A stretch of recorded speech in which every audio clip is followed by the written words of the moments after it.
supply you. God has whatever you're praying for. God has whatever you have. You want money? To God, that is rubbish.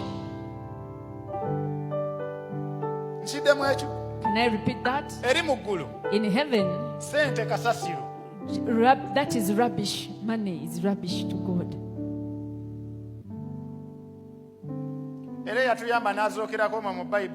And the person who helped us to raise in the Bible,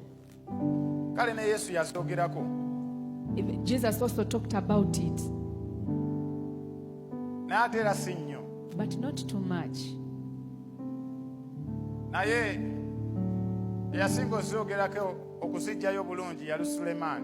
But the person who talked about it well was Solomon.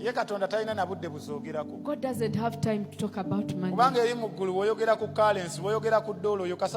Because in heaven, when you talk about money and dollars, that's rubbish.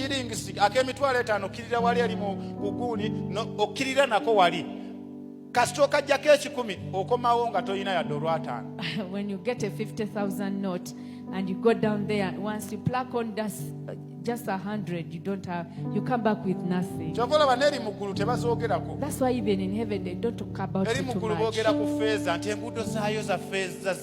That's why in heaven they say in heaven it is golden. Everything is golden and silver. The money you need is just trash for heaven. There's nothing you need and God doesn't have. Is the liver sick? God has that spare.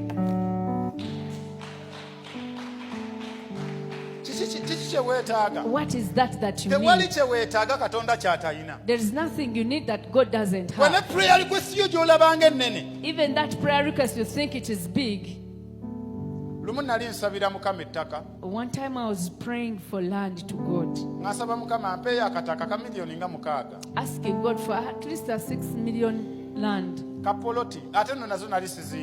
it was a plot. I didn't even have that money. We are also in 40 days here. They told us that believe God for great things. In the big things, what I saw, I said, Lord, even if you give me a little land.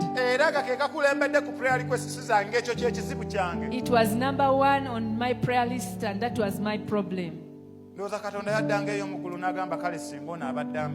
think God would be in heaven and say,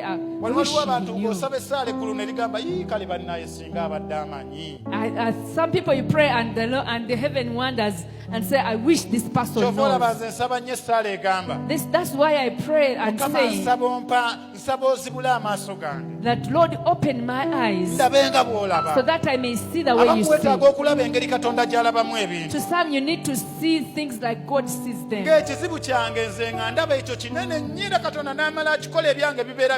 And I realized that was my huge problem, and once that is solved, I'm done.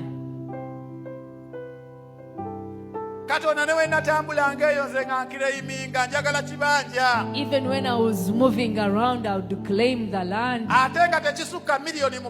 and could not more than 6 million.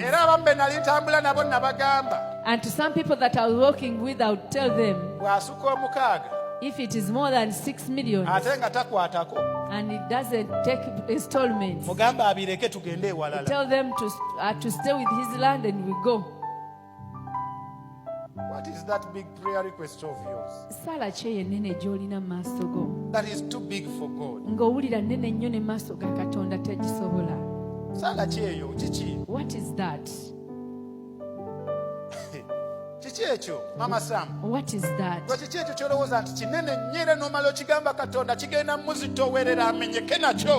is that you think you're going to give it to God, and when you give it to him, you think it's going to be heavy for God?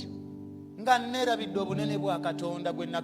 had forgotten the greatness of the Lord that I accepted.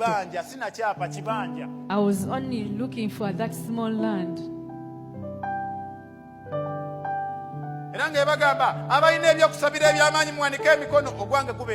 And And when they ask if you have any big prayer request, put up your hands. I put it I. Even when you gave me a microphone, I would utter it out. What is that big prayer request of yours? I had forgotten that the God I accepted is the creator of heaven and earth. Is the God that created heaven without pillars. He created the sky as it is there. I had forgotten the God I accepted is the God that creates a child when he's still in his mother's womb. And I would argue with the people too much. And the Lord was so gracious to me to show me that his work is at work, and took me to that land and spoke clearly that I've given you this place where I've stepped. I didn't know even how much it costed.